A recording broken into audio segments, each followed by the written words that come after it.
There. It's recording. Okay? Are we happy? Okay.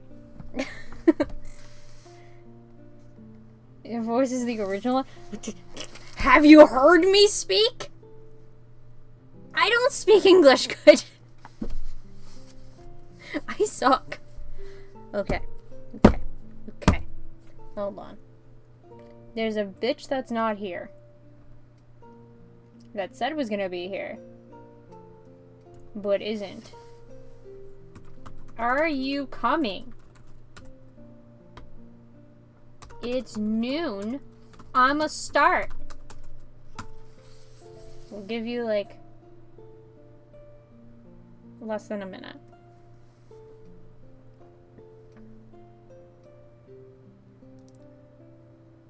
Definitely don't let it the most evil bellowing laugh. Not even a hard breathing. You're an ass.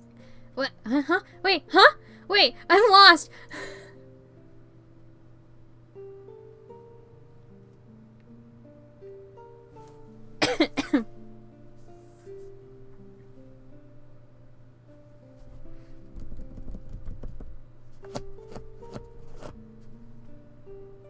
We're starting at 12:06. As soon as 12:06 hits, we'll go. Oh. I understand now. I hate it. 12:06.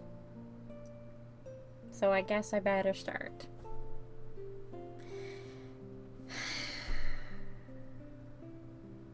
I hate this so much. Okay. I'm gonna pretend.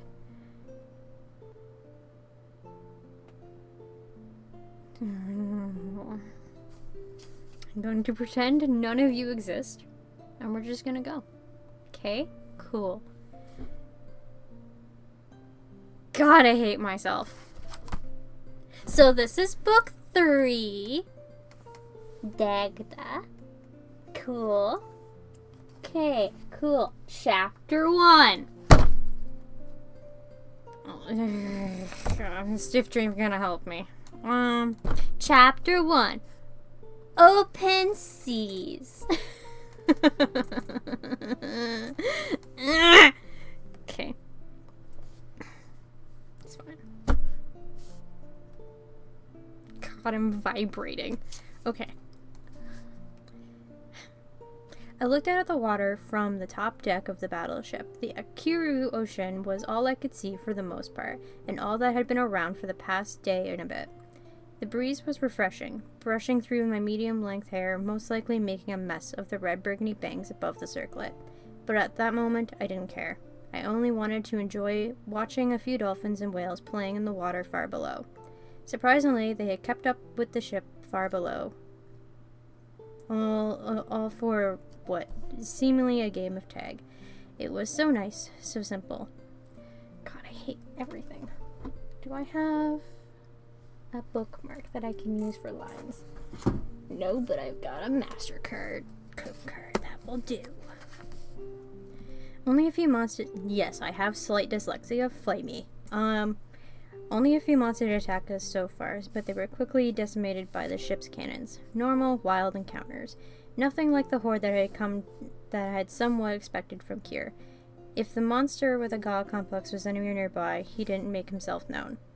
A large splash came from below as a large aquatic whale with pincer-looking thing of an outland monster jumped out of the water towards us. I didn't flinch as it fell back into the ocean.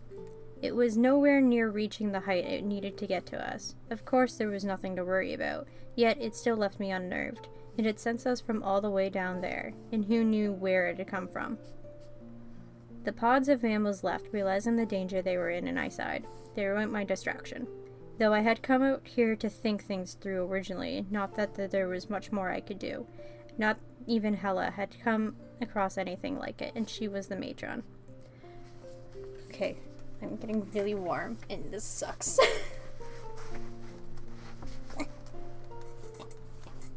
You're doing good? I'm glad I'm doing good. I hate my life and everything in it. The thought of Hella brought me back to the night we left the Essequin continent. Just after the dragon whelp spirit Tad Cooperith had finally materialized, answering for the strangeness I had been feeling since the night I was transfused with his blood, the reason why I had been seeing an outland dragon whelp. I was left speechless, a dreaded existence with 100 questions and no answers, and as quickly as he greeted me on the railing, the dragon disappeared, leaving nothing but the open ocean and the red-blue moons on the horizon. I left the deck, hoping to space myself from the dragon, but knew it was a pointless endeavor. No matter where I went, he, was always going to be there. I hissed in disgust and ripped open the door to the lower levels in anger, unsure if it was my own, his, or both. The door bounced off the wall behind me and slammed shut. One of the crew members looked up the stairwell in confusion. He made eye contact with me for about an eighth of a second and then disappeared entirely before I reached the bottom. Guess he knew better than to ask. I got a simple message from Day through our symbiotic link that she had gathered everyone in our quarters, and I requested and made my way there. A warning of turbulence. Ugh. Oh no, the pages, they don't have the big thick book underneath. Ugh. We'll do our best.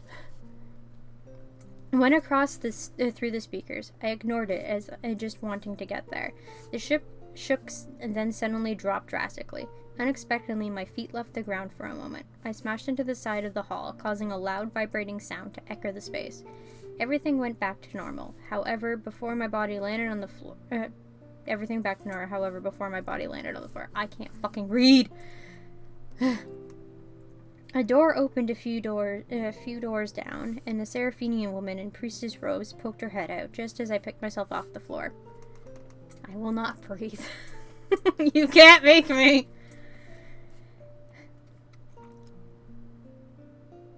No. She rushed over to me, her 6 wings shifting in concern. Are you right, Your Majesty? I'm fine. I wasn't expecting that, I answered, embarrassed. I'm glad, but next time you might not be if you aren't careful of the Hellman's warnings. Finding a seat with a seatbelt or bracing against the wall are the best options to take for warnings of turmoil. I'll keep that in mind. Does that happen often? Not the drops generally, no, but they can. Great. Thank you, Priestess, for the warning. She bowed and went back the way she came, while I continued on mine. The nagging complaints from the very vocal creature I wanted to get very far from came without hesitance. I gave out a small mutter of telling him to go away, only to receive a stabbing backlash to the head that caught my breath. I can't go away. I'm stuck here, and it's embarrassing to be attached to such a foolish idiot. The young voice in Ancient Dragon faded before he could finish. I sighed. This was going to get really, really annoying if he managed to learn how to do whatever he was doing. As far as I could tell, there was no off switch and even a way to block him out like Day and I had. If there was, I didn't know how to access it. I knew nothing of how souls worked, and neither did he, apparently, given he was still working things out. The stairs to the next floor appeared around the corner, and I took them down, quickly getting to my room. It was in the middle of the ship, apparently the safest place in the whole vessel in case of an assault. It was also the fanciest from what I could tell, even compared to the Knight's. Ava's cabin was practically the same as mine, only across the hall.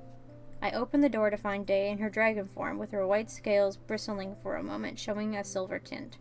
They lowered as her orange eyes looked me over, attempting to give me reassurance. In front of her, Owen, Azarius, Cyrus, and Ava waited by a round table, opposite to Day's and my beds, in the corner and far wall, respectively. I closed the door and locked it, then turned around to find a group of worried faces on 3 Absalomians and a Seraphine in the room. They had an idea of what it was about, the outland blood, but other than that, I looked to Owen, and we're having a struggle. I looked to Owen as I moved away from the door to meet them at the table that no one sat at.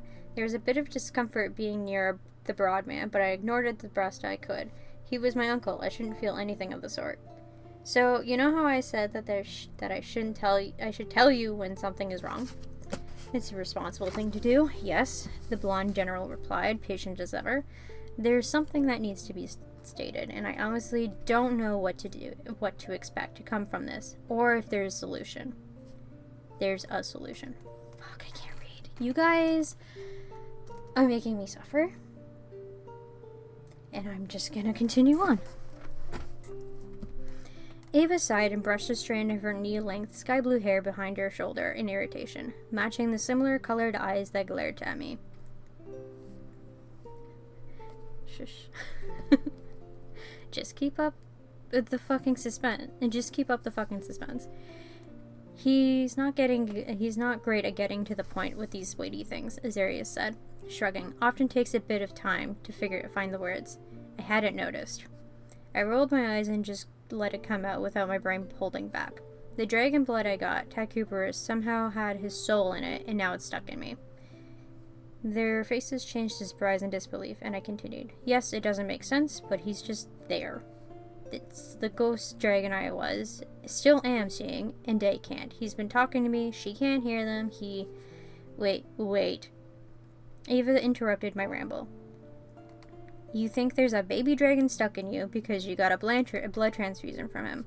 I don't think, I know. Ziggernath knew as soon as he came to the hideout and found out what happened. I shook my head. Probably one of the only reasons why he didn't kill me right there and then.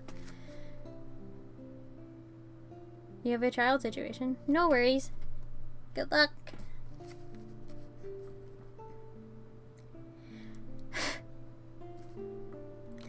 Even Ziggernath, he could... What? Or how could he? What? He accidentally referred to me as his son. This is ridiculous. She threw up her hands. Her 8 sky blue wings mimicked the expiration. Ridiculous. There's no anything about souls merging during the blood transfusions. Well, there are ghost stories, I challenged. Ghosts stay around a host if they had blood on it, or during a traumatic experience at the time of death. This was both. Those are stories, she stated, before looking at the rest of the table. None of this is backed by any science or evidence. Maybe you're just imagining. If I was imagining it, the little annoying dragon would have come out to mock me over not being careful when the turbulence warning was given, and wish she was stuck in someone else not as stupid as I was. She narrowed her gaze. You have masochistic tendencies. It was said by someone I've never met, and it would explain the memories I had of the Outland Dragons I had also never met. I sighed, not really sure of how to better explain the illogical situation in logical terms. I gestured in the general direction of the continent we had left behind, giving up. You're more than welcome to ask those whelps how I knew their names without them telling me. I can't believe any of this, whatever this is. Okay, sure. Azarius grabbed the conversation with a serious look that made it to his violet irises. But can we go back to the part where you have a dragon soul that mocks you for being an idiot? I was left dumbfounded. This was not the point I was trying to make. You have a little nagging guardian. The light brunette broke into a fit of laughter, and it makes you more interested in his food. It's like you're his little bitch. Azarius, enough. Owen scolded, silencing the night of words, but not the fits of laughter. His dark teal eyes narrowed at the Dragon Knight. This is a serious matter. Oh, I know. Imagine what it'd be like when trying to have sex. Azarius! I mean, he's right, I stated, silencing the scolding as a pit formed in my stomach. If it wasn't hard enough to go out and find someone when I got back, this makes it infinitely more difficult. And if we don't know what he can do besides changing the interest of my stomach and slipping past my barrier for using magic.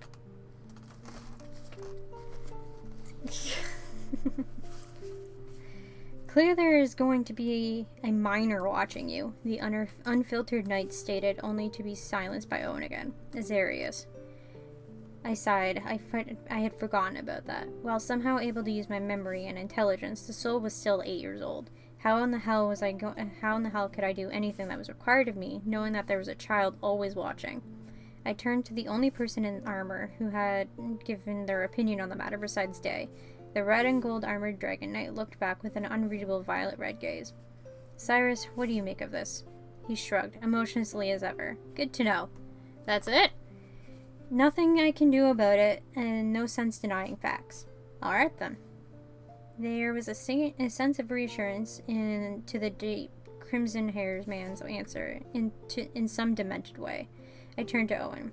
There, stated my problem. Have any solutions? I don't have anything. You already know where I stand on ghosts. Demon possessions are far and few, as I was never without a priest. Actually, that might be our answer. A priest? He pulled out his CT, tapping the screen, then brought it to his ear. A few seconds of silence passed before he started talking. Jacob, can you do me a favor? I need to speak with Amelia and the matron. Yes, it's urgent. He ended the call after a moment, as my head tilted in confusion. Why the matron? Who do you think teaches the priests the difference between a mental illness and the possession, and how to exorcise said demons? I guess so, but this isn't a demon. She's also over 2,000 years old. She might know something. He tapped on the CT and a scream dropped from the ceiling against the wall next to the table. A few minutes later, his CT rang. He wrapped the device again, but didn't bring it to his ear. Instead, he tapped the CT a few more times, then looked at the screen against the wall.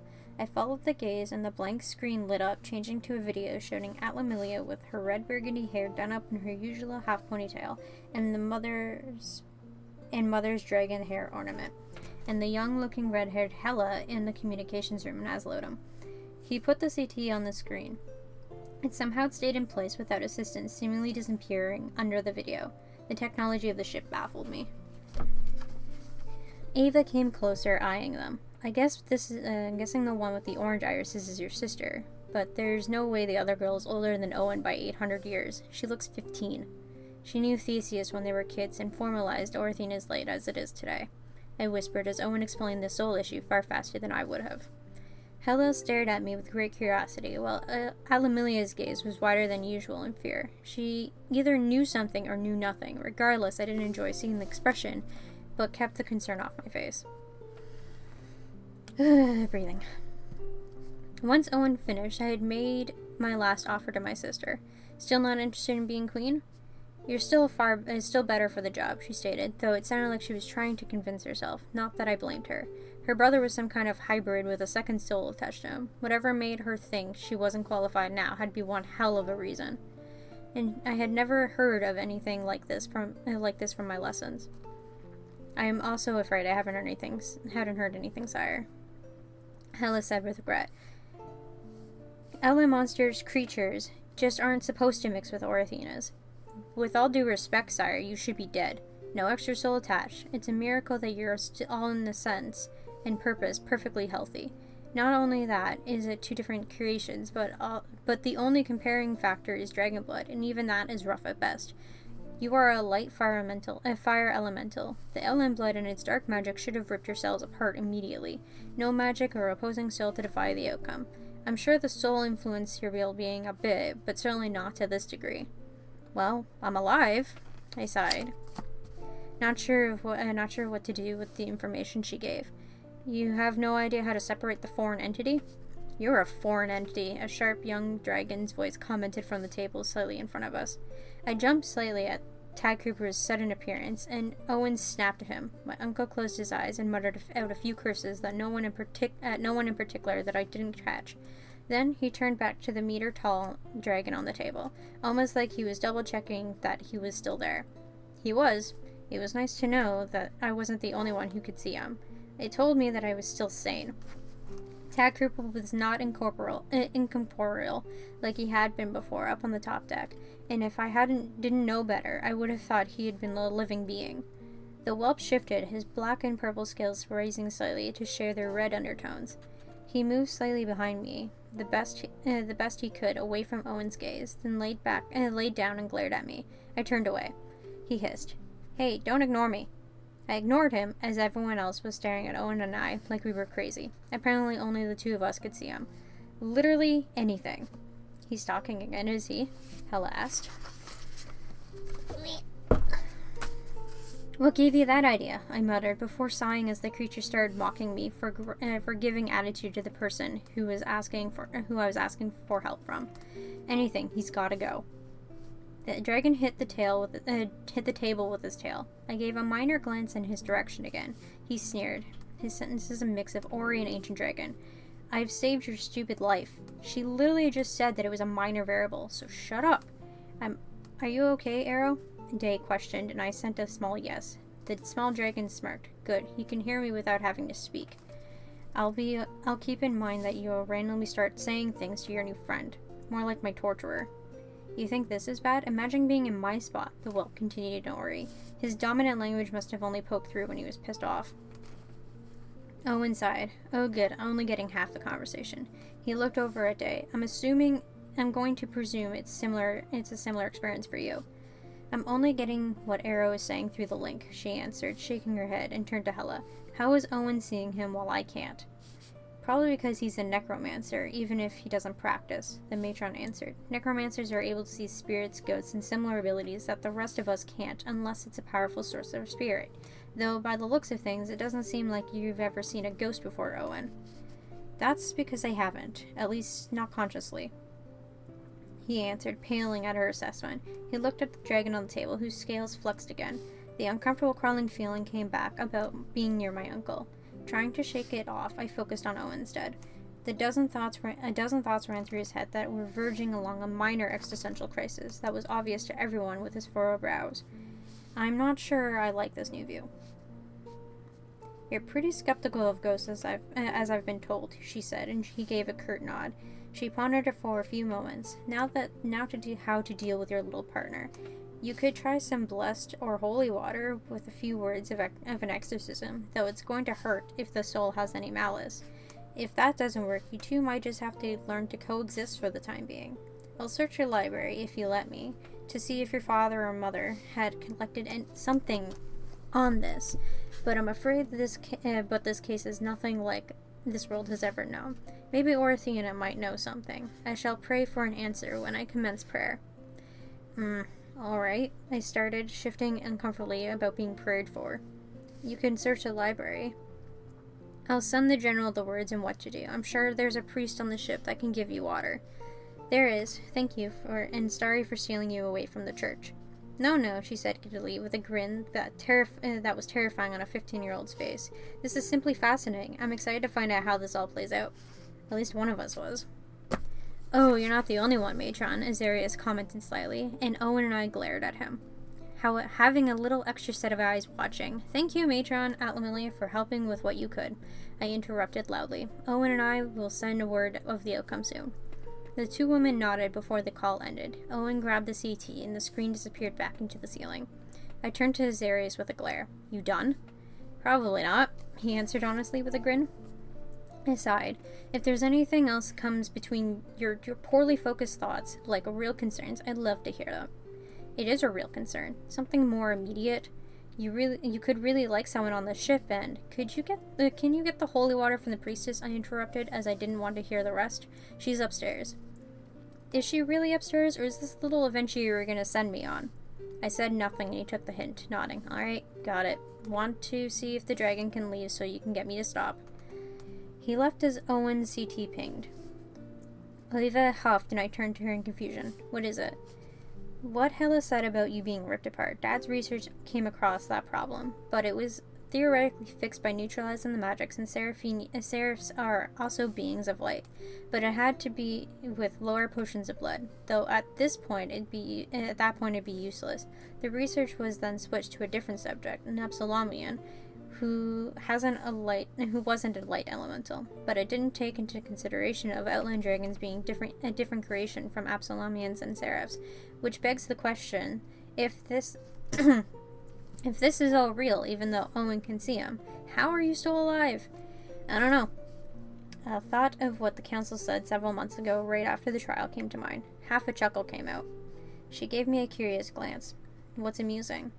Just a memory of overhearing my father's counsel way back in Noxiver. It was just as after I woke up from dealing with the Black Phoenix during the Dragon Knight trials. Freya, I think it was, stated the only reason why I was alive after that was probably because not even Valordis wanted me. They were probably being cruel, but but thinking about it now, she might have had a point. Nah. There's no reason for that. There's a reason that isn't all mythical and stuff. She crossed her arms. We just need to figure it out. Maybe Naphtali left a note behind somewhere. I hope it wasn't in the room I was left in. I set the entire thing on fire. Oh. Well, I'll send Dad a message anyway. Maybe talk to him a bit about it while you and Owen here complete an exorcism. I'm gonna take a small water.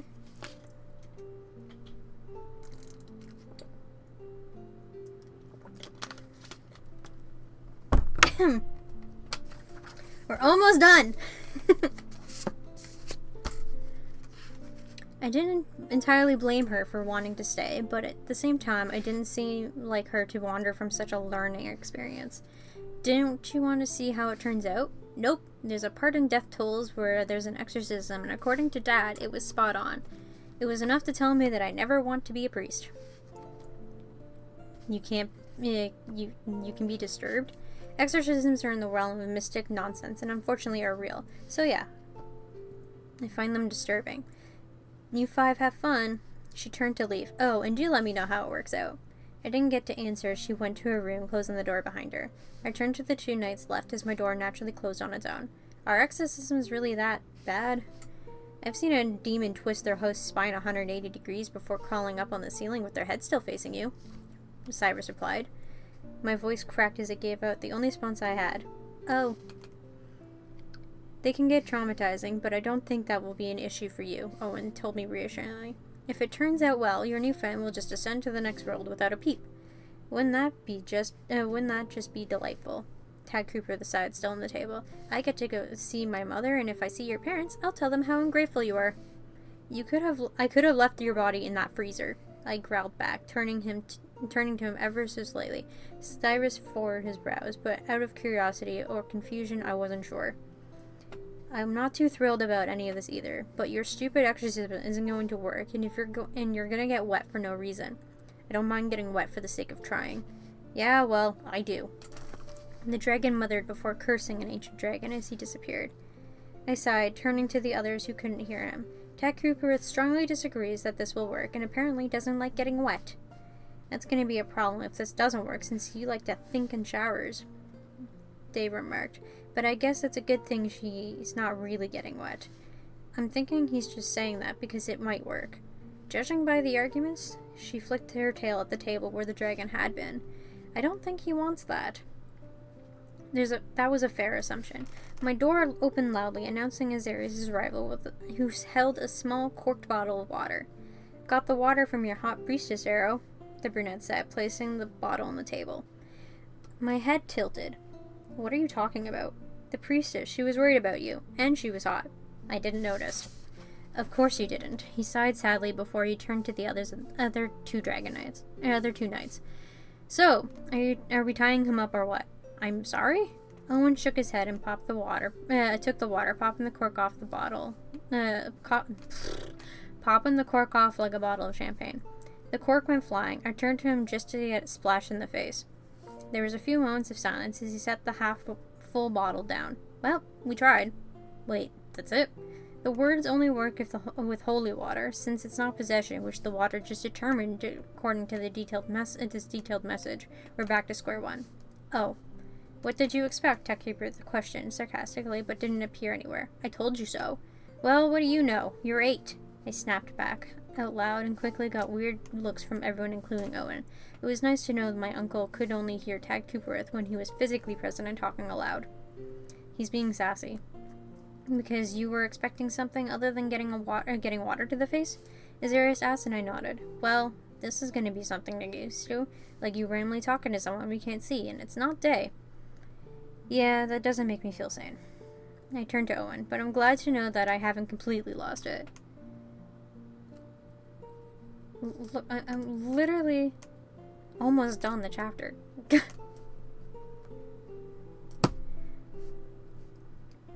He gave a brief look of reassurance. You may not be sane for long if you two don't figure out how to get along.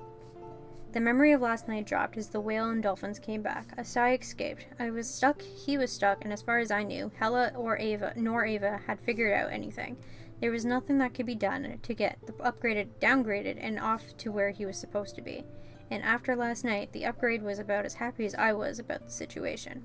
He couldn't explore as far from me as he wanted, and he couldn't keep his steady existence for long. But when he did, he was sarcastic and complaining a lot. And depending on how annoyed he was, it was shifted between Ori and Ancient Dragon, making it difficult to translate. What was there to complain about? He didn't need to eat, sleep, or anything. He was dead. What did it matter about what I did? And my failures or flaws, as I made a fool of myself, like tripping or took a shower to think. So what? They were my issues, not his. But I guess that was the problem. He was put inside me without permission and wanted this as much as I did. The same boat, quite literally. The night before, when I was falling asleep, his defensive nature broke, sharing his true feelings. He was trying to convince himself that he was happy to join the mission, not thinking I would hear him, but the grief that washed over afterwards tore through my soul from his.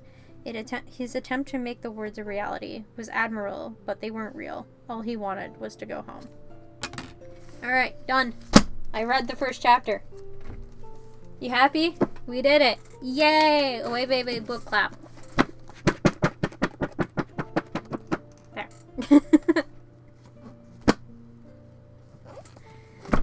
There. Hydrate? Yeah, I'm just gonna stop the recording here. Thank you for watching recording. Bye!